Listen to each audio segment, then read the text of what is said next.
Hello everyone, welcome to Telugu One Academy. Friends, today we will be learning about the Northeast insurgency.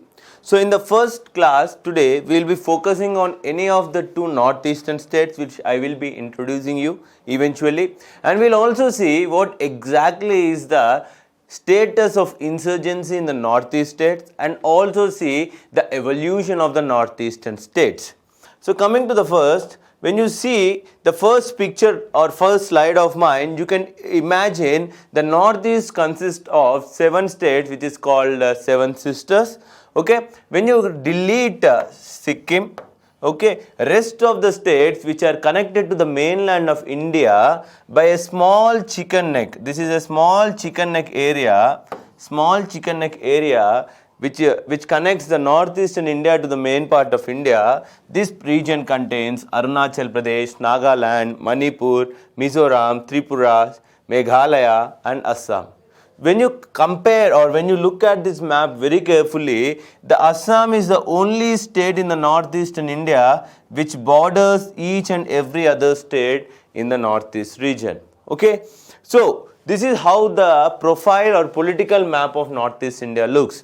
Apart from that, when you consider the geography of the Northeast India, it is mostly the hilly terrain region or extension of Himalayas, which you can observe. Highly hilly terrain, you will have a large river called Brahmaputra in this region, okay, which has high amount of rainfall. Okay, in this region, when you consider the rainfall of this region, when all over India it rains, here the rain that pours. Did you get my point? Okay, that means there is a large amount of rainfall in this region. So this is how the profile will come. We come to it later more and more. So it also has densely forest cover area. So all the geographical prospects of this area are favorable to the guerrilla warfare or insurgent groups. And another most important favorable reason for this region is it borders some of the international borders, that it borders the Indo-Myanmar border here or Indo-Burma. Here it has border with Indo-China border, which is also called McMahon line. Here you have Indo-Bangladesh border with Tripura and Meghalaya as a whole.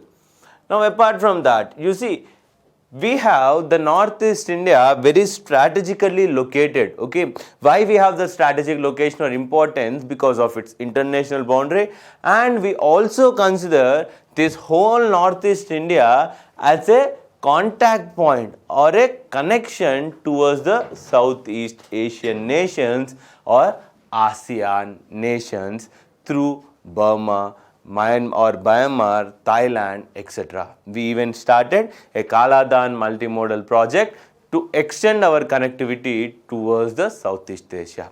Apart from that, we will see Northeast India has an extraordinary international importance for strategic dimension. If you see international borders, it has almost, you see, it make up 40% of the India land borders with its neighboring countries.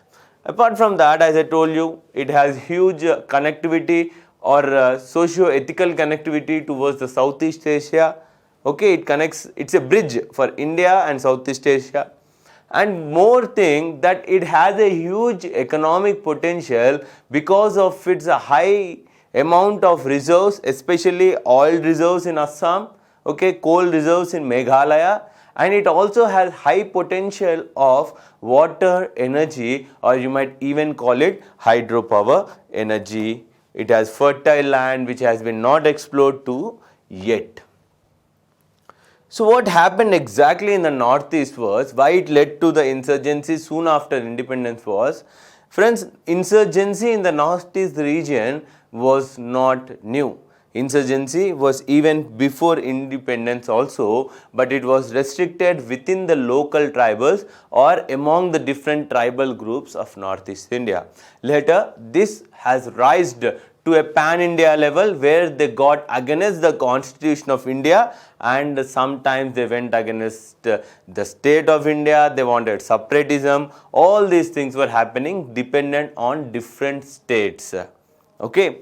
So the Northeast India, what happened was British made the Northeast India as their tea estate. So they did not want to disturb their economic interest in that region, and they completely isolated whole region of Northeast India from mainland of India. Now what happened because of this isolation? The Northeast Indians were never connected to the mainland Indians. The national movement did not spread to the Northeast India. So that's why the process of building India as a nation. Friends, why I am saying all this, you have to note these points, because you see, India is not a monolith. When you see German or Germany as a country, German language is an identity for them which binds them together. But my friends, for India, with multi-religious, with multi-linguistic country like India, to have a unity, we need to build a nation sort of thing, or an identity within the people that I belong to particular land. So that was hard to be built in these northeastern region people, because their own customs were followed for long generations, because British never tried to tame them, or British never tried to disturb their local or personal laws in that region. So all this happened. So British even did some other things, we'll see more.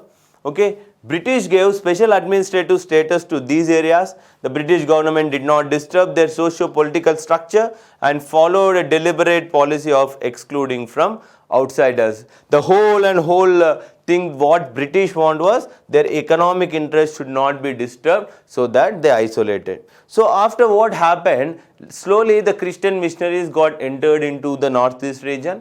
Now if you see the demographic profile of northeast region, almost 70 to 85% of the people living in northeast India, especially the high tribal regions, either it may be Meghalaya or you can see Nagaland, all these are highly Christian populated regions. Most of these tribals have taken up Christianity as their religion. Okay, and because of this Christian missionary, education went into them and they became highly progressive and highly thought thinker people also. A sum total of British policy resulted in isolation of Northeast from the rest of India, and participation in national independence struggle is also low due to the feeling of nation is not developed strongly. Seldom we see people like Rani Gaidanilu from Nagaland who have been arrested in the national movement or struggle against the British in India. So apart from that, as I said you, British followed a policy that we need to separate these northeastern people from mainland of India. So according to that policy, one such policy British established was inner line permit. What exactly is this inner line permit? So inner line permit is nothing but there are few states in northeast India which are having high tribal population, and government of India has been following this policy of inner line permit so that the tribal culture in region is not disturbed, and any person from mainland, even from India, want to visit these states which have inner line permit, they need to take the permission from such state government to enter and interact with the tribal people in that area. So soon after independence, we have also seen in our post-independence that Nehru has followed Panchashil for tribals. Nehru Panchashil for tribals.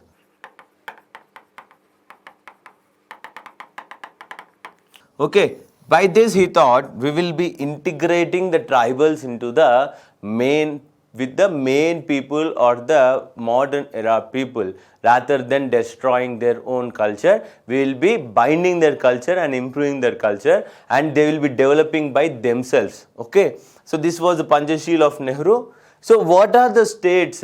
What was the British policy which led to the inner line permit? Let us see. So for today, my friends, we have 4 states. We have 4 states under inner line permit. Those are Arunachal Pradesh, Nagaland, Manipur and Mizoram. Nagaland, Arunachal Pradesh, Manipur, which was given the status of inner line permit in the year 2020 by the assent of president. It fought for it since 2015 for a long struggle. So Mizoram, okay. So no Indian can visit these states except with the permit which is granted by those state governments. So this inner line permit has its genesis in the British law which is called Bengal East Frontier Regulation Act, that is 1873 Bengal East Frontier Regulation Act is nothing but that was the old version. The newer version is called inner line permit. Apart from the inner line permit which is necessary for the Indian citizens, okay, for the Indian citizens, we also have something called protected area permit which is for foreigners. So before going into that, let me show you that what happened exactly, why we got the terms changed, because soon after independence, when India got control over the Northeast India, it changed the term of British subjects to the Northeast India to the citizens of India, okay, British subjects from trading within these regions. 1950, Indian government replaced the British subjects with citizens of India. This was to address local concerns about protecting the interest of indigenous people from outside belonging to other Indian states. So as I said you, ILP is given by the state government. It can be applied either online or it can also take physically. As I said you, Manipur inner line permit was signed by President Aksan in the year 2020. Now even Manipur has that. In states, the dates of travel also specify the particular areas in the state which the ILP holder can travel to. Not all areas also you can travel. So as I said you, protected area permit, which is a permit which is given to the foreigners who want to visit the protected areas of India. Those either may be Schedule 5 areas of different states or Schedule 6 areas in the Northeast region or inner line permit regions. If one foreigner want to apply, he need to apply in Foreigners Protected Areas Order 1958. And because the permission is not given so easily, they need to give certain particular reason why they want to visit such Northeast region for protecting the tribal interest. So this is what inner line permit, my friends. Friends, if you are not following me, please try to pause the video and read the slide so that you will find it more clear. Now apart from that, let us see the map where all inner line permit is applicable. So here you see, this is the whole map of inner line permit, the whole state. So apart from that, as I said you, inner line permit is also applicable in Schedule 6 areas, some of the autonomous district council areas and Schedule 5 areas sometimes. So apart from that, all these states, Arunachal Pradesh, Nagaland, Manipur and Mizoram, fully under inner line permit. Okay, areas under 6th schedule you can see here, 6 schedule areas which are slightly shaded. Okay, hope you will understand this picture. I have taken it from an authentic newspaper. Try to pause and read this once. So what happened post independence? What led exactly for the insurgency? As I told you, Northeast Indians were never in contact with the mainland Indians and never participated in freedom struggle or never had the identity of a nation for their homeland, or that is our Bharat, India. Okay, the newly independent India in 1947 had formidable task of uniting various princely states, not only of Northeast but also country whole. The integration of these distinct cultures of Northeast into the mainstream was generally met with resentment, because they said we were never with India, our customs are different, we were different, we have separate identity, now we are not going to join India. But we never wanted to lose Northeast India because of its strategic interest, and as the Northeast was a cardinal of insurgencies from the past, it is not good that we lose, because the interest of Assam was large for us. Soon we got our Indian independence with a curse of partition. We lost already the Eastern Bengal part, then called East Pakistan, now Bangladesh, and we are not ready to lose the Assam also. So we thought now we need to take control of the northeast region. So the insurgencies started, the first insurgency in northeast India started with the people of Naga Hill under the leadership of Paizo or Piso, whatever. I'm sorry if I'm pronouncing the name wrong. Piso is his name.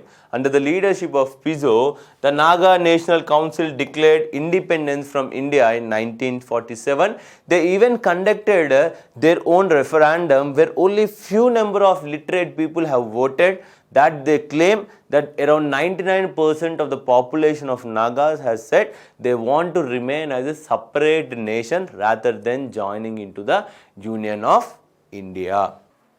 The tribals of northeast region were afraid of losing their identity. Okay, this identity is the major issue which is faced even today in the tribal regions of northeast India.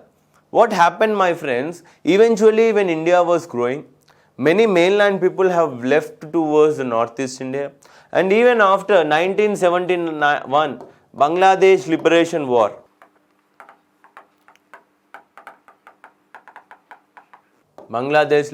War, what happened?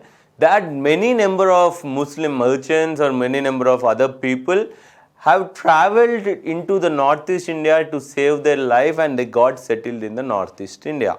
That's why we see an issue rising in northeast India which is called National Registry of Citizens, NRC. Okay, regarding NRC, I'll tell you more in a separate class, but let me go directly into the northeast insurgency with regard to different states.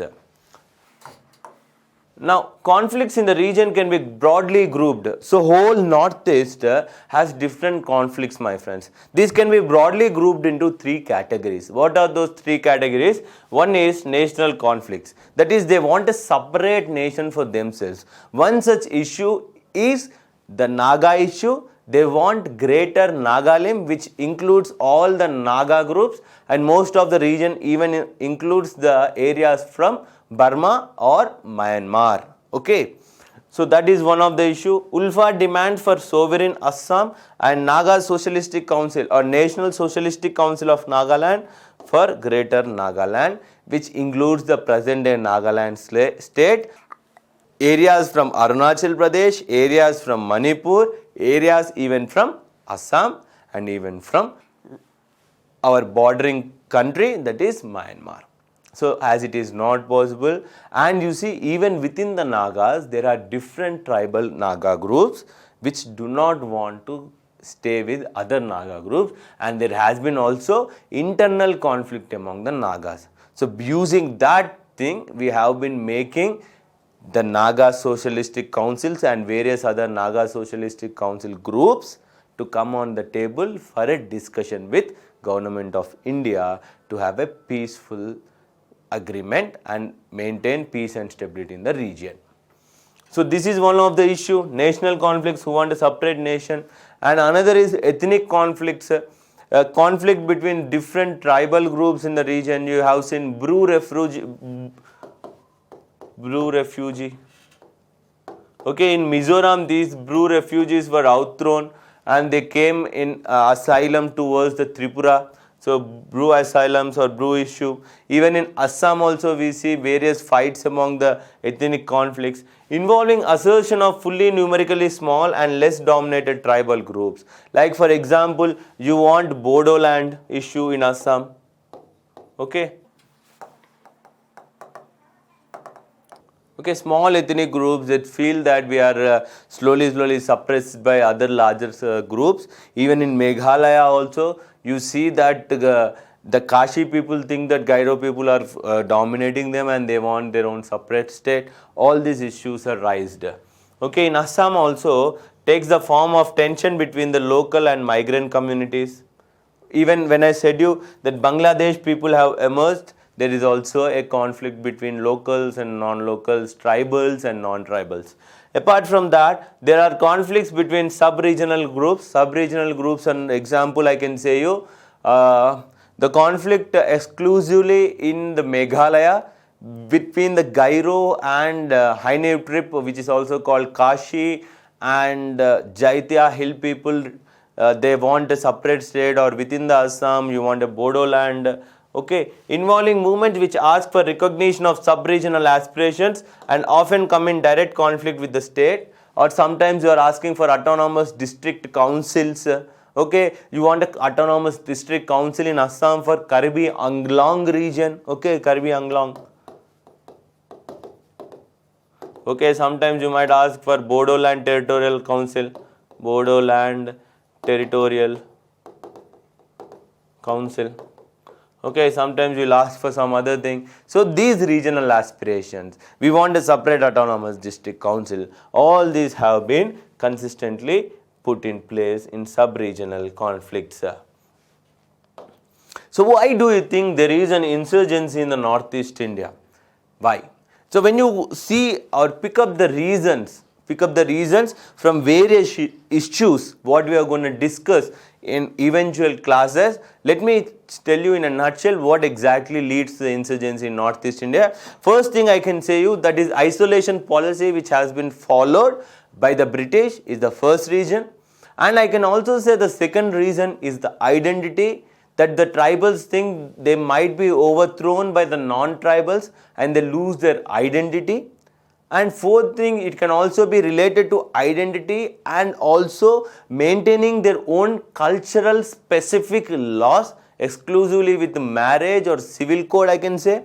Okay, sometimes even include the criminal code. Apart from that, instability in Myanmar, one of the thing, and closer to the golden crescent and golden triangle exclusively, golden triangle, input of drugs into the region. And it might also because of the East Pakistan then, which has been providing arms and ammunitions to the Northeast people to rise into insurgency, lack of employability in the region, lack of economic options in the region, okay, uneducation, lack of development, connectivity. When there is lack of connectivity with the mainland, you can't send the troops, you can't control the people directly. So I can see lack of economic development, multi-ethnic region, okay, and sense of isolation, deprivation and exploitation, demographic changes, that is influx of all the non-tribal people or Bangladeshis or Bengalis they call, sometimes they call as Dakhars, okay, Dakhars, sometimes they call them as Dakhars. They are influxing and we are becoming minority. External support from erstwhile East Pakistan, internal displacement due to ethnic clashes, that is you can say the Bru tribe, okay.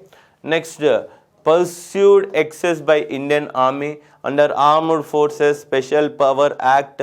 Exclusively, my friend, I have done a separate class on Armed Forces Special Power Act which you need to watch. This came in the year 1958 to deal exclusively with the Naga insurgency, and later it spread to all the other states of Northeast India. Because of this draconian law, people there have felt we are being suppressed by the mainland people and we do not have any care from the mainland people. So such an ideological content need to be killed by taming and providing them more and more ameliorative measures and bringing them into the mainstream by providing employment, education, connectivity, etc. I can say.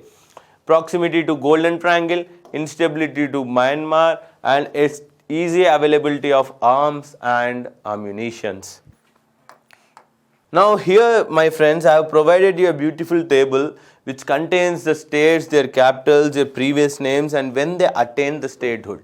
You can see most of the states in the Northeast India apart from Nagaland. So here we will conclude our class today by looking at various states of Northeast India, their historical names, their capital cities, and also the time when they were given full status of statehood, and sometimes they were also given union territory status. We will look into each and everything. The first state we will be learning today is Arunachal Pradesh, which was erstwhile called Northeast Frontier Agency.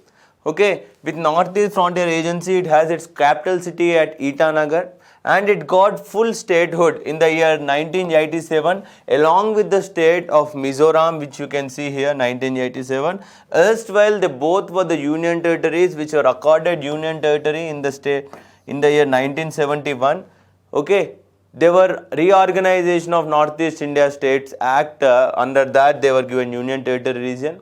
But the first state to get full statehood in the Northeastern Seven Sisters, apart from Assam, when you are not considering Assam, okay, because all these states were carved out of Assam itself. Okay, the first state I can say is the Nagaland, because of its Naga insurgency. You can see here Nagaland with its capital at Kohima, which was happened to get its statehood in the year 1963. And again in 1971, 3 new states were formed. In 1971, you can see 1, okay, 2 and 3, you can see. Okay, in 1971, you will get your Tripura to be formed. Okay, capital city of Tripura is Agartala. Okay, apart from Tripura, in the same 1971, you will get formation of Meghalaya.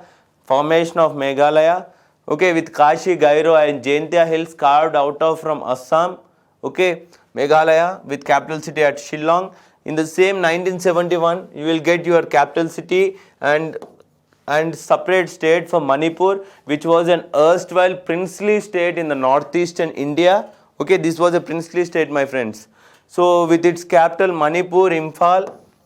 So apart from all this, you will also have in 1975 formation of Sikkim, which is outside the main Northeast Indian region. Okay, because Sikkim had another history that is not necessary in this insurgency, because Sikkim you will deal it in polity, or you will also deal it within post-independence chapter. So this is what whole Northeast profile, my friends. We have learned what led to insurgency, what was the history of insurgency of Northeast India with the reasons. So friends, we'll end our class here and we'll directly go into insurgency in each state. Okay, I'll go state by state so that you are not confused or clumsy to understand and to resolve state-wise insurgency resolution policies. So friends, thank you for watching our video. We'll end our class here. This is Nikhil from Telugu One Academy. Thank you.